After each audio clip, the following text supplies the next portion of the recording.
Hello student, today I am going to explain you the new chapter Human Eye and Colorful World. Human eye, it is also known as photoreceptor क्योंकि human eyes जो होती है जो light को क्या करती है gain करती है उसको रिसीव करती है, इसी कारण ह्यूमन आई को फोटोरिसेप्टर कहते हैं। ह्यूमन आई सिचुएटेड इन पीट of skull is called orbit. जो ह्यूमन आई होती है जो फेस के बोन होती है उसके अंदर एक पीठ होता है जिसको ऑर्बिट कहते हैं, उसके अंदर एम्बेडेड होती है, धसी होती है।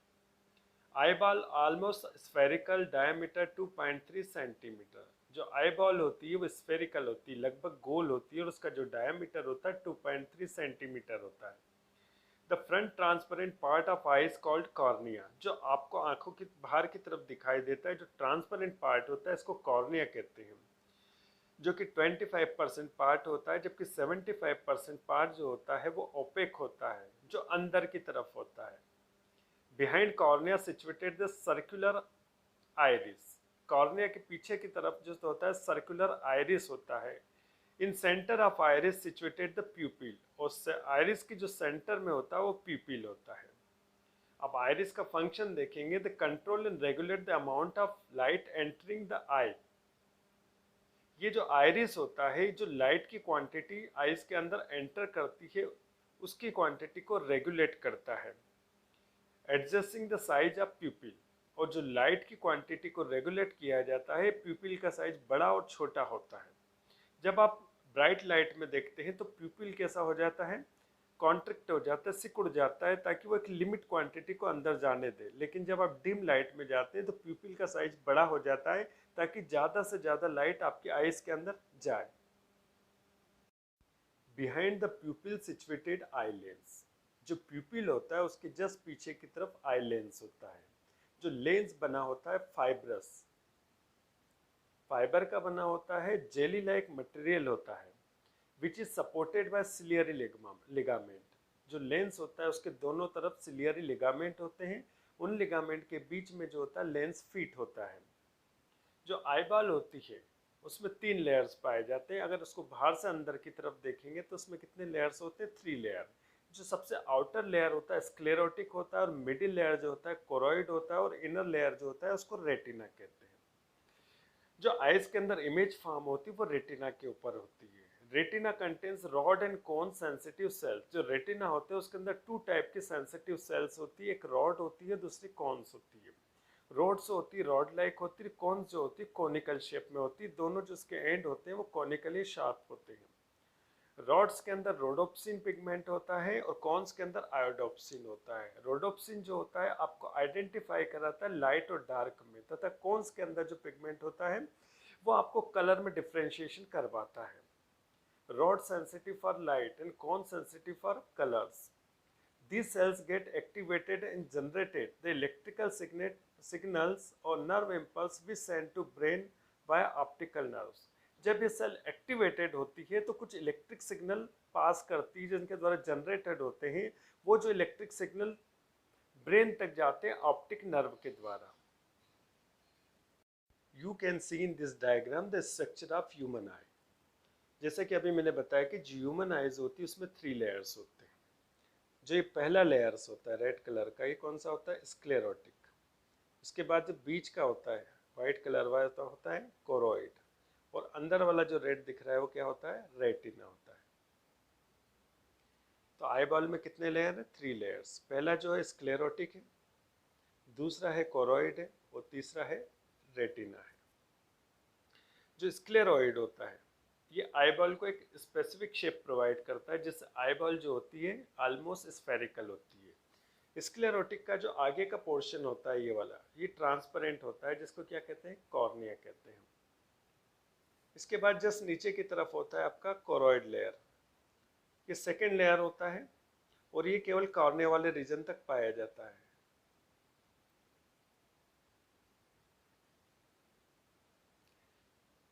और आगे की तरफ ये फिंगर लाइक प्रोजेक्शन फॉर्म करता है। ये जो फिंगर लाइक प्रोजेक्शन होते हैं इनको आइरिस कहते हैं। आइरिस के बीच में क्या होता है, एक पोर होता है जिसको प्यूपिल कहते हैं। जो प्यूपिल छोटा या बड़ा होता है जो लाइट की एक लिमिटेड क्वांटिटी को अंदर जाने देगा। और प्यूपिल के जस्ट पीछे की तरफ जो होता है वो आई लेंस होता है। आई लेंस के ऊपर की तरफ लिगामेंट होते हैं जिनको सिलियरी लिगामेंट कहते हैं। सिलियरी मसल्स होती हैं जिनसे लिगामेंट निकलेंगे, उनको सस्पेंसरी लिगामेंट कहते हैं। इन लिगामेंट्स के द्वारा ये जो लेंस होता है फिट होता है। और सबसे अंदर का जो लेयर होता है वो क्या होता है, रेटिना होता है। अब जो लेंस होता है, तो लेंस के कारण आगे भी एक चेम्बर बन जाता है और पीछे की तरफ चेम्बर बन जाता है। ये आगे की तरफ का चेम्बर और ये पीछे की तरफ के चेम्बर है। लेंस के आगे जो चेम्बर होता है उस चेम्बर को कहते हैं एक्वस चेम्बर। उसके अंदर जो फ्लूइड होता है उसको कहते हैं एक्वस फ्लूइड। और पीछे की तरफ जो चेम्बर है इसको कहते हैं विट्रियस चेम्बर या विट्रियस फ्लूइड इसके अंदर भरा होता है। पीछे की तरफ का एक ऐसा एरिया जहां पर क्या होता है, रोड्स और कॉन्स नहीं होते हैं, उस जगह को बोलते हैं ब्लाइंड स्पॉट। जो आइज के अंदर जो इमेज फॉर्म होती है वो रेटिना के ऊपर होती है। जो ब्लाइंड स्पॉट होता है वहीं से वहीं से नर्व जाती है जिसको ऑप्टिक नर्व कहते हैं। तो आई बॉल का जब स्ट्रक्चर देखेंगे तो आई बॉल बाहर से अंदर की तरफ कितने लेयर होते हैं, 3 लेयर्स। सबसे आउटर जो होता है स्क्लेरोटिक, मिडिल जो होता है कोरोइड और अंदर का जो होता है रेटिना। स्क्लेरोटिक जो होता है आईबॉल को एक स्पेसिफिक शेप प्रोवाइड करता है। इसका आगे का जो पोर्शन होता है वो ट्रांसपेरेंट होता है जिसको कॉर्निया कहते हैं। मिडिल जो लेयर होता है कोरोइड होता है जो कहाँ तक जाता है, कॉर्निया तक जाता है। उसके बाद ये फिंगर लाइक प्रोजेक्शन में कन्वर्ट हो जाता है। दोनों तरफ फिंगर लाइक प्रोजेक्शन होते हैं जिनको क्या कहते हैं, आइरिस कहते हैं। आइरिस के बीच में एक पोर होता है जिसको प्यूपिल कहते हैं। प्यूपिल क्या करता है, लाइट की एक लिमिटेड क्वांटिटी को आइस के अंदर जाने देता है। प्यूपिल के जस्ट पीछे की तरफ आई लेंस होता है। आई लेंस को दोनों की तरह सपोर्ट करेंगे सस्पेंसरी लिगामेंट। और सस्पेंसरी लिगामेंट कहाँ से निकलते हैं, सिलियरी मसल से। अब लेंस के कारण 2 चेम्बर बन जाते हैं। आगे की तरफ का चेम्बर जो होता है एक्वस चेम्बर होता है जिसमें जो फ्लूइड होता है एक्वस ह्यूमर। पीछे की तरफ का जो चेम्बर होता है उसको विट्रियस चेम्बर कहते हैं। उसमें जो फ्लूइड होता है विट्रियस फ्लूइड होता है। सबसे इनर जो लेयर होती है वो रेटिना होती है। रेटिना कहाँ तक जाती है, आई लेंस तक जाती है। रेटिना में पीछे की तरफ क्या बनेगी, इमेज फॉर्म होगी। रेटिना में एक जगह ऐसी होती है जहाँ पर रॉड्स और कॉन्स नहीं होती, इसको ब्लाइंड स्पॉट कहते हैं। जिनमें इमेज यहाँ फॉर्म होती है वो जन्मजात मतलब बाय बर्थ क्या होते हैं, ब्लाइंड होते हैं। और जिस किसी में ब्लाइंड स्पॉट को छोड़कर अन्य जगह पर इमेज फॉर्म होती है वो ब्लाइंड नहीं होते हैं। और आइज के अंदर जो इमेज फॉर्म होती है वो इनवर्स होती है, उल्टी बनती है। फिर ब्रेन उसको सीधा करके देखता है। तो ब्लाइंड स्पॉट से जो नर्व निकलती है उसको ऑप्टिक नर्व कहते हैं। Next one, working of human eyes. Human eyes किस तरह से वर्क करती है वो देखते हैं। कोई ऑब्जेक्ट है तो ऑब्जेक्ट से क्या आएगी, लाइट रेज आएगी। लाइट रेज कहाँ जाएगी, कॉर्निया में। कॉर्निया से कहाँ पास होगी, प्यूपिल में। प्यूपिल से कहाँ, आई लेंस में। और इमेज कहाँ फॉर्म होगी, रेटिना के ऊपर। जो इमेज फॉर्म होगी कैसी होगी, real, inverted, smaller than object. Retina के ऊपर क्या पाए जाते हैं, रॉड्स और कोन्स पाए जाते हैं जो एक्टिवेटेड होते हैं। जैसे लाइट उनके पर पड़ती है और उनसे क्या जनरेट होंगे, इम्पल्स जनरेट होंगे। और ये इम्पल्स लेकर ब्रेन तक लेकर कौन जाएगा, ऑप्टिक नर्व फाइबर। फिर ब्रेन उस ऑब्जेक्ट को सीधा करके देखेगा। You can see in this diagram the working of human eyes. जैसे ए और बी एक ऑब्जेक्ट है, यहाँ से क्या आएगी, रेज आएगी। ये रेज कॉर्निया से होते हुए कहाँ जाएगी, इस प्यूपिल में जाएगी। प्यूपिल से कहाँ जाएगी, लेंस में जाएगी। लेंस से कहाँ जाएगी, इस रेटिना के ऊपर। रेटिना के ऊपर क्या बनेगा, एक इमेज बनेगा। इमेज जो बनेगा वो कैसा होगा, रियल होगा, इन्वर्टेड होगा, लेकिन जितना बड़ा ऑब्जेक्ट है उससे छोटा होगा। यहाँ से रेटिना के ऊपर क्या होंगे, रॉड्स और कोन्स होंगे। जैसे ही उनके ऊपर लाइट पड़ेगा तो वो एक्टिवेटेड होंगे। एक्टिवेटेड होंगे तो इलेक्ट्रिक सिग्नल को क्या करेंगे, जनरेट करेंगे। वो जनरेट होकर कौन लेकर जाएगा, ऑप्टिक नर्व लेकर जाएगी। ऑप्टिक नर्व कहाँ लेकर जाएगी, ब्रेन तक। ब्रेन इस इमेज को क्या करेगा, सीधा करेगा। सीधा करेगा तो आपको वो जो ऑब्जेक्ट है वो आपको सीधा दिखाई देगा। Persistence of vision, it is one of the important characteristic of human eyes. ये जो मानव नेत्र होता है उसका एक महत्वपूर्ण लक्षण होता है। The image of an object form on retina of the eyes. जो आइज की रेटिना होती है उसके ऊपर ऑब्जेक्ट की एक इमेज प्रतिबिंब बनता है। Is neither permanent nor it's fades away instantly. जो कि इमेज होती ना तो तुरंत डिसअपेयर होता है, ना ही बहुत देर तक वहां पर अपीयर रहता है। तो इस प्रोसेस को कहते हैं persistence of vision. Image of any object seen persist on retina for 1/16 second. जो रेटिना के ऊपर जो इमेज ऑब्जेक्ट की इमेज बनती है वो कितने सेकेंड तक रहती है? 1/16 सेकेंड तक रहती है। Even after the removal of the object, यदि ऑब्जेक्ट आपकी आंखों के सामने ना हो तो भी रेटिना के ऊपर जो इमेज रहेगी परसिस्ट रहेगी 1/16 सेकेंड तक रहेगी। This continuation of sensation of eyes for some time, even after the removal of the object, is called persistence of vision. तो ये जो फिनोमिनन होता है जिसमें ऑब्जेक्ट अगर आंखों के सामने से हट भी जाता है और 1/16 सेकेंड तक उसकी इमेज आपकी आंखों में दिखाई देती है, तो इस फिनोमिनन को क्या कहते हैं? परसिस्टेंस ऑफ विजन कहते हैं। विविंग ऑफ डिफरेंट कलर्स, जैसे रेटिना के ऊपर दो सेंसिटिव सेल्स होती है, एक रॉड्स होती है और दूसरी कोन्स होती है। रॉड्स जो होती है रॉड्स लाइक होती है, छड़नुमा होती है, जिसके अंदर रोडोप्सिन नामक पिगमेंट बनता है। ये जो रोडोप्सिन होता है ये आइडेंटिफाई करवाता है डार्क और लाइट में, जबकि रेटिना के अंदर एक और सेंसिटिव पिगमेंट होता है जो पाया जाता है कोन्स में, जिसको आयोडोप्सिन कहते हैं। आयोडोप्सिन जो होती है आपको कलर में डिफरेंशिएट करवाता है। इसके अंदर 3 पिगमेंट्स होते हैं, इराइथ्रोलेप, क्लोरोलेप और साइनोलेप, जो कि 3 प्राइमरी कलर्स के लिए रिस्पॉन्सिबल होते हैं। जो 3 प्राइमरी कलर्स होते हैं वो रेड होते हैं, ब्लू होते हैं और ग्रीन होता है। इन तीनों का जो मिक्सचर होता है, कॉम्बिनेशन होता है, उससे आपको डिफरेंट दूसरे कलर्स दिखाई देते हैं।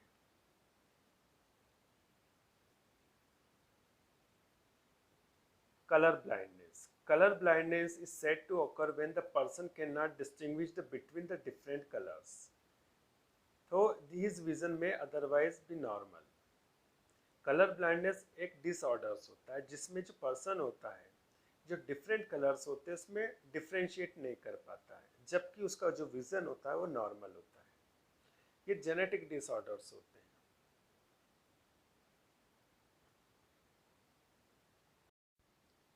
Power of accommodation of eyes, eyes जो होती है उसके अकोमोडेशन मतलब उसको देखने की जो क्षमता होती है वो देखेंगे। When the ciliary muscles are relaxed, जैसा कि अभी मैं बताया कि जो लेंस होता है, आई लेंस होता है, वो दोनों तरफ से किससे होल्ड किया रहता है? सिलियरी मसल से। और इन सिलियरी मसल से क्या निकलते हैं? Suspensory ligament. जब सिलियरी मसल्स कैसी हो जाती है? रिलैक्स हो जाती है, ढीली पड़ जाती है, तो लेंस कैसा हो जाता है? पतला हो जाता है, उसकी जो फोकल लेंथ होती है वो इंक्रीज हो जाती है। The distance object are clearly visible to the eyes, जैसे ही लेंथ पतला होगा उसकी फोकल लेंथ इंक्रीज होगी तो दूर के जो ऑब्जेक्ट है आपको क्लियरली दिखाई देते हैं। To see the nearby object clearly, लेकिन जब आपको पास के ऑब्जेक्ट देखना है, कोई पास की चीज देखना है, तो जो सिलियरी मसल्स होते हैं वो कॉन्ट्रैक्ट हो जाते हैं, मतलब कैसे हो जाते हैं? सिकुड़ जाते हैं, कड़क हो जाते हैं, जिसके कारण लेंस जो आई लेंस होता है कैसा हो जाता है? थिकर हो जाता है, मोटा हो जाता है, और फोकल लेंथ जो होती है आइस की वो डिक्रीज हो जाती है। और डिक्रीज हो जाने के कारण नियर बाय जो ऑब्जेक्ट होते हैं आपको दिखाई देता है। अगर दूर के ऑब्जेक्ट देखना है तो उसमें क्या होगा कि जो सिलियरी मसल्स रिलैक्स होंगे, जो लेंस है वो थीन हो जाएगा और जो फोकल लेंथ है वो इंक्रीज हो जाएगी। उसका जस्ट अपोजिट, जब आपको पास की चीज देखना है तो उसमें जो सिलियरी मसल्स कॉन्ट्रैक्ट होंगे, लेंस थिकर हो जाएगा, फोकल लेंथ कम हो जाएगी और पास की चीज आपको दिखाई देती है। Hence the human eye lens is able to adjust the focal length to view the both distance nearby object on retina। जो अपना ह्यूमन आइज में जो लेंस होता है उसमें एडजस्ट करने की कैपेसिटी होती है, तो उसके फोकल लेंथ को ऑब्जेक्ट के अकॉर्डिंग चेंज कर लेता है, जिससे आपको दूर व पास की चीजें स्पष्ट दिखाई देती है। तो लेंस की जो एबिलिटी होती है जिसके कारण वो अपने फोकल लेंथ को एडजस्ट कर लेता है, उसको पावर ऑफ अकोमोडेशन ऑफ आई कहते हैं। Far point and near point, the most distant point at which an object can seen clearly is called far point, denoted by capital F। वो specific point जिससे कोई दूर का ऑब्जेक्ट आपको clearly दिखाई देता है, उस पॉइंट को फार पॉइंट कहते हैं, जिसको कैपिटल एफ से डिनोटेड करते हैं। और नॉर्मल आई फार पॉइंट लाइज ए इन्फिनिटी। जो नॉर्मल आइज होती है उसके लिए जो फार पॉइंट होता है इन्फिनिटी होता है। When the object is too close to the eye, जब ऑब्जेक्ट आंखों के बहुत करीब होता है तो lens can not curve through the focus the image on retina, therefore image is blurred. लेकिन जब कोई ऑब्जेक्ट आपकी आंखों के पास बहुत होता है तो जो लेंस होता है वो कर्व नहीं हो पाता है, जिससे उसकी फोकल लेंथ में कोई चेंजेस नहीं हो पाता है, जिससे रेटिना के ऊपर जो इमेज बनती है वो प्रॉपर नहीं बनती है, और जो इमेज होती है वो ब्लर्ड हो जाती है। मतलब कोई ऑब्जेक्ट आंखों के बहुत करीब है तो उस कंडीशन में लेंस में कोई चेंजेस नहीं हो पाता, जिससे उसकी फोकल लेंथ में ना तो इंक्रीज होता है ना डिक्रीज हो पाती है, और रेटिना के जो में ऊपर जो इमेज बनेगी वो ब्लर्ड होगी। The point at closest distance at which can object can seen clearly by the eyes is called near point। आंखों के सबसे पास का वो पॉइंट जहाँ जहाँ से आप कोई चीज बहुत क्लियरली देखते हैं उसको नियर पॉइंट कहते हैं, और डिनोटेट करते हैं कैपिटल एन के द्वारा। The distance of near point of normal I is called least distance of distinct vision. जो नॉर्मल आई का नियर पॉइंट का जो डिस्टेंस होता है उसको least distance of distinct vision कहते हैं, और जो आइज का least distance of distinct vision जो होता है डी होता है, उसकी वैल्यू होती है 25 सेंटीमीटर। तो इतने पास का आप देख सकते हैं, 25 सेंटीमीटर के पास का देख सकते हैं आप।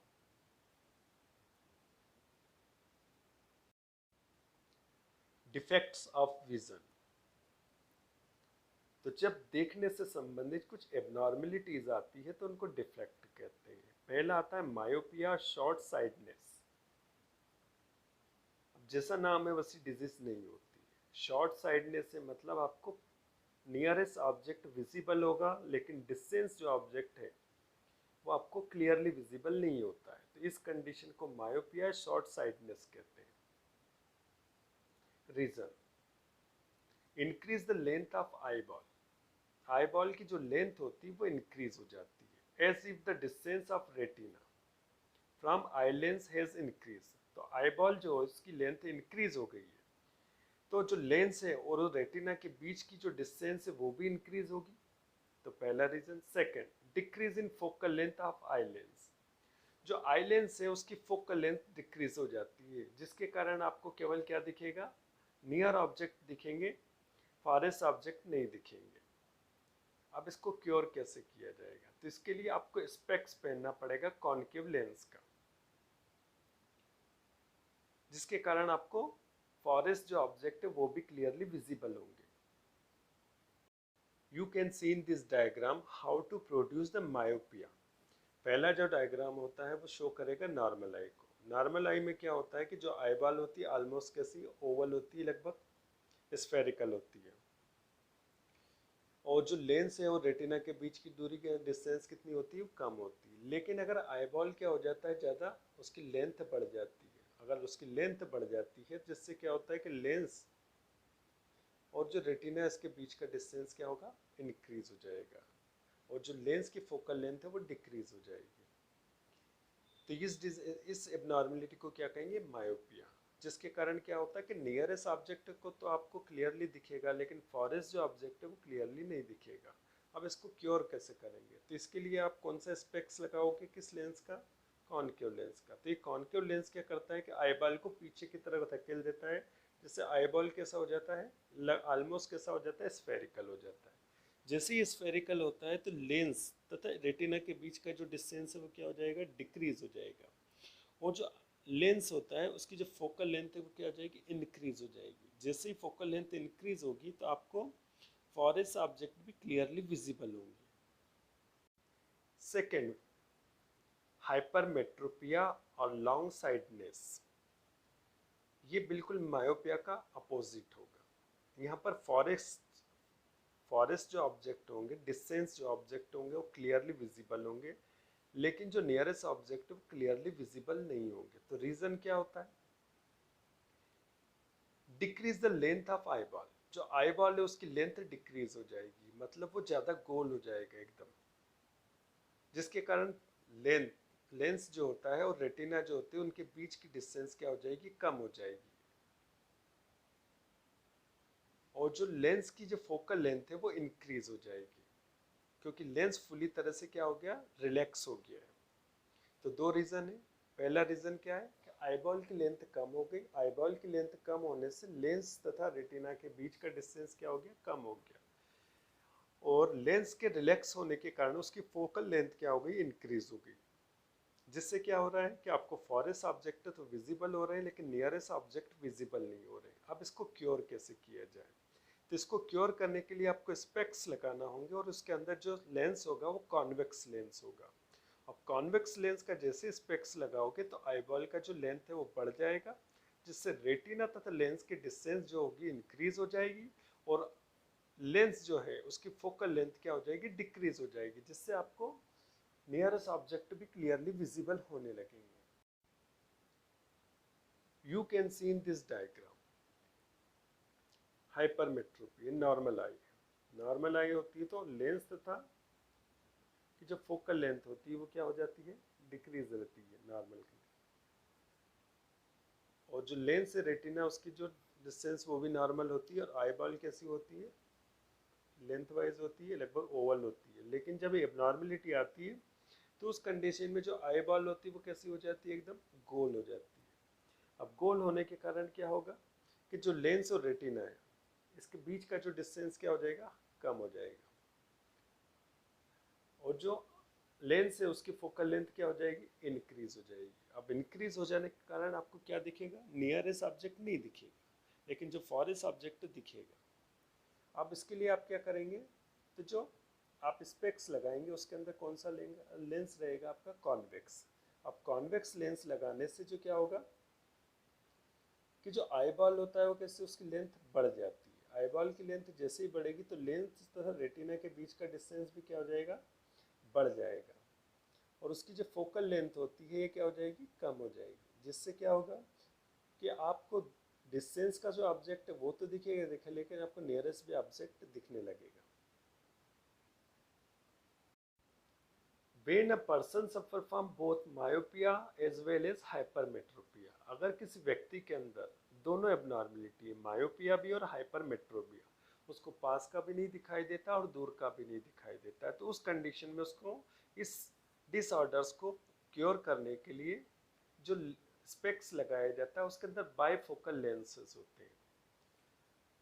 जो उसमें ऊपर की तरफ होगा कॉन्केव लेंस होगा और नीचे की तरफ जो होगा लोअर हाफ में जो होगा कॉन्वेक्स लेंस होगा। मतलब एक स्पेक्स के अंदर दोनों ही लेंस होंगे, ऊपर की तरफ कॉन्केव लेंस और नीचे की तरफ कॉन्वेक्स लेंस, जिससे उसको पास का भी दिखाई देगा और दूर का भी दिखाई देगा। Next one presbyopia, old site.